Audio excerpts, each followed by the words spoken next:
ಜಗತಿ ಜಗತಿ ಶ್ರೀಧರ ಸ್ಮರಣಾಮೃತ ಶ್ರೀಧರ ಗಾನಾಮೃತ ಗುರುವಿನ ನಾಮಾಮೃತ ಮಾಡುವ ಬನ್ನಿ. ಹಿರಿಯರ ಜೊತೆಗೆ ಹೊರಟಂತಹ ಶ್ರೀಧರ ಭಗವಾನರು ನೇರವಾಗಿ ಶೀಗೆಹಳ್ಳಿಗೆ ಸಾಗುತ್ತಾರೆ. ಆ ಸಂದರ್ಭದಲ್ಲಿ ಶೀಗೆಹಳ್ಳಿಯಲ್ಲಿ ಶಿವಾನಂದ ಸರಸ್ವತಿ ಎನ್ನುವಂತಹ ಒಬ್ಬರು ಸಾಧುಗಳು ಶೀಗೆಹಳ್ಳಿ ಇರ್ತಾರೆ. ಕೆಕ್ಕಾರು ಮೂಲದವರಂತೆ ಅವರು. ಶೀಗೆಹಳ್ಳಿಯಲ್ಲಿ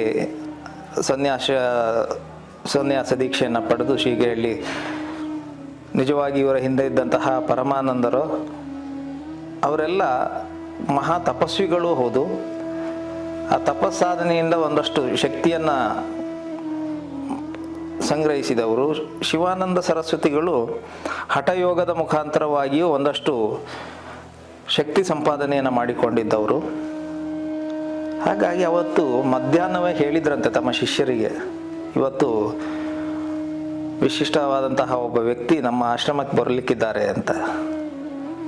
ಹಾಗಾಗಿ ಶ್ರೀಧರ ಗುರುಗಳು ಶೀಗೆಹಳ್ಳಿ ಮಠಕ್ಕೆ ಹೋದಾಗ, ನೀವು ಬರ್ತೀರಿ ಅಂತ ಗೊತ್ತಿತ್ತು ನನಗೆ, ನನ್ನ ಶಿಷ್ಯರಿಗೆ ಹೇಳಿದ್ದೆ ಹೀಗೆ ಅಂತ. ಇಬ್ಬರ ಸಮ್ಮಿಲನ ಆಗುತ್ತದೆ.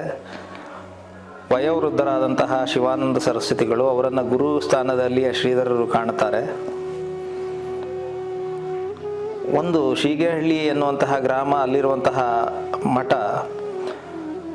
ಮಲೆನಾಡಿನ ಒಂದು ವಿಶಿಷ್ಟವಾದಂತಹ ಶಾಂತ ಪರಿಸರದಲ್ಲಿರುವಂತಹ ಪ್ರದೇಶ. ಹಾಗಾಗಿ ಶ್ರೀಧರ ಗುರುಗಳಿಗೂ ಅದು ತಮ್ಮ ಅನುಷ್ಠಾನವನ್ನು ಮಾಡಲಿಕ್ಕೆ, ತಪಸ್ಸನ್ನು ಆಚರಿಸಲಿಕ್ಕೆ, ಧ್ಯಾನಕ್ಕೆ ಬೇಕಾದಂತಹ ಶಾಂತವಾದಂತಹ ಪ್ರದೇಶ ಅಂತ ಅನ್ನಿಸ್ತದೆ.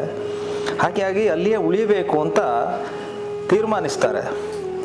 ಶಿವಾನಂದ ಸರಸ್ವತಿಗಳ ಜೊತೆಗೆ ಮಾತಾಡ್ತಾ ಇದ್ದಾಗ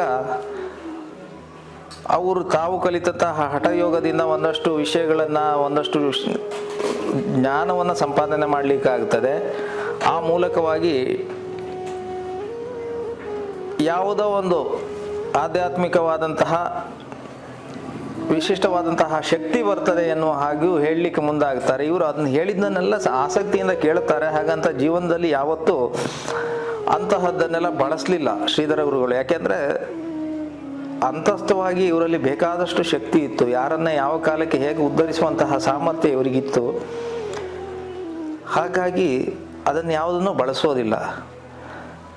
ಶಿವಾನಂದರಿಗೆ ಇವರ ಜೊತೆಗೆ ಒಡನಾಟ ಆದ ಕ್ಷಣದಲ್ಲಿ ಒಂದು ನಿರೀಕ್ಷೆ, ಶೀಗೆಹಳ್ಳಿ ಮಠಕ್ಕೆ ಒಬ್ಬರು ಉತ್ತರಾಧಿಕಾರಿ ಬಂದರು, ತಮಗೂ ವಯಸ್ಸಾಗ್ತಾ ಇದೆ. ಹಾಗಾಗಿ ಶ್ರೀಧರ ಭಗವಾನರಿಗೆ ಶಿಷ್ಯತ್ವವನ್ನು ಅನುಗ್ರಹಿಸಿದರೆ ಮುಂದೆ ಪೀಠಾಧಿಪತಿಗಳಾಗಲಿಕ್ಕೆ, ಶೀಗೆಹಳ್ಳಿಯ ಆಶ್ರಮವನ್ನು ಮುನ್ನಡೆಸಲಿಕ್ಕೆ ಅನುಕೂಲ ಆಗುತ್ತದೆ ಅಂತ ಒಂದು ನಿರೀಕ್ಷೆ ಇತ್ತು. ಅವರ ಮಾತಿನಲ್ಲಿ, ಅವರ ವರ್ತನೆಯಲ್ಲಿ ಅವರು ಬಾಯಿ ಬಿಟ್ಟು ಹೇಳದೆ ಹೋದರೂ ಸೂಕ್ಷ್ಮ ದೃಷ್ಟಿಯುಳ್ಳಂತಹ ಶ್ರೀಧರ ಭಗವಾನರಿಗೆ ಅವರ ಮನೋಭಾವ ಏನು ಎನ್ನುವುದು ಅರ್ಥ ಆಗುತ್ತದೆ. ಹಾಗಾಗಿ ಇವರಿಗೆ ಅಲ್ಲಿಂದ ಏನಾದರೂ ಮಾಡಿ ಶಿವಾನಂದರನ್ನು ವಿರೋಧಿಸಬೇಕು ಅನ್ನುವ ಭಾವವೂ ಅಲ್ಲ. ಆದರೆ ಮಠಾಧಿಪತಿಯಾಗಿ ಕುಳಿತುಕೊಳ್ಳೋದಿಲ್ಲ ಅಂತ ಪೂರ್ವ ನಿರ್ಧಾರಿತವಾದಂತಹ ಮನೋಭಾವ ಇದ್ದ ಕಾರಣಕ್ಕಾಗಿ ಅಲ್ಲಿಂದ ಹೊರಡಬೇಕು ಅಂತ ಅನ್ನಿಸ್ತದೆ. ಮತ್ತೆ ಬರ್ತೇನೆ ಅಂತ ಹೇಳಿ ಶಿವಾನಂದರ ಅಪ್ಪಣೆಯನ್ನು ಪಡೆದು ಶೀಗೆಹಳ್ಳಿ ಮಠದಿಂದ ಮತ್ತೆ ಪ್ರಯಾಣವನ್ನು ಮುಂದುವರಿಸ್ತಾರೆ. ಶಿರಸಿ ಮಾರ್ಗವಾಗಿ ಬನವಾಸಿಯಿಂದ ಮುಂದೆ ಸಾಗಬೇಕು. ಬನವಾಸಿಯಿಂದ ಪ್ರಯಾಣವನ್ನು ಮುಂದುವರಿಸುವ ಕಾಲಕ್ಕೆ ಸುಮಾರು ರಾತ್ರಿಯ ಸಂದರ್ಭ. ಸಾಗುತ್ತಾ ಇದ್ದಾಗ ಯಾವುದೋ ಒಂದು ಹಳ್ಳಿಯಲ್ಲಿ ಒಂದು ಮದುವೆಯ ಕಾರ್ಯ ನೆರವೇರ್ತಾ ಇರ್ತದೆ. ಅಲ್ಲಿಗೆ ಇವರು ಆ ಮದುವೆಯ ಸಮಾರಂಭದ ಜನ ಸೇರಿದ ಸ್ಥಳಕ್ಕೆ ಇವರು ಪ್ರವೇಶ ಮಾಡುತ್ತಾರೆ.